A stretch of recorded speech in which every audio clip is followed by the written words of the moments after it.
Hello बच्चों, let us read this question. This question says compare basic strength of the following.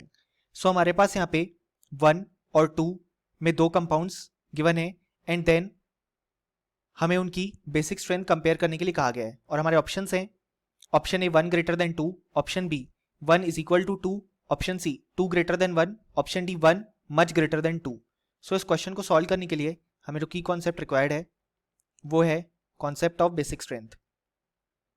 अब यहाँ पे जो हमारे पास नाइट्रोजन कंटेनिंग कंपाउंड्स होते हैं उसमें जो बेसिक स्ट्रेंथ होती है वो होती है directly proportional to the loan payer donating ability.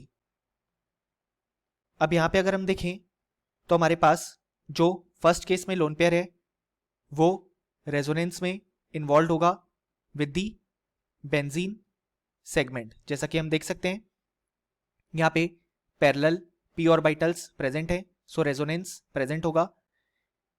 Similarly यहाँ पे भी रेजोनेंस प्रेजेंट होगा पार्ट 2 में, लेकिन यहाँ पे हम देख सकते हैं दो CH3 ग्रुप एक्स्ट्रा प्रेजेंट है.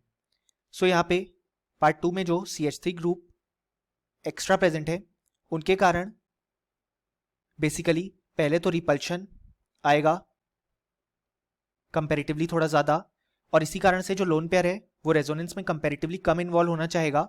और दूसरी बात यहाँ पे प्लस आई इफेक्ट और प्लस एच इफेक्ट शो होगा फ्रॉम दी CH3 पार्ट, और इसी कारण से ये जो लोन पेयर है पार्ट 2 में वो बाहर ज़्यादा डोनेट होना चाहेगा. इसलिए जो पार्ट 2 में नाइट्रोजन प्रेजेंट है उसके लोन पेयर की बेसिक स्ट्रेंथ हमारे पास ज़्यादा होगी, क्योंकि यहाँ पे सेकेंड केस में जो नाइट्रोजन पे लोन पेयर है वो ज़्यादा बाहर डोनेट होना चाहेगा as compare to the first one. So जो करेक्ट आंसर होगा वो होगा option C, that is 2 greater than 1. और फाइनली हमें बोल सकते हैं कि इस क्वेश्चन के लिए हमारे पास जो करेक्ट आंसर आया वो आया option C. Hope you understood it well. Best of luck.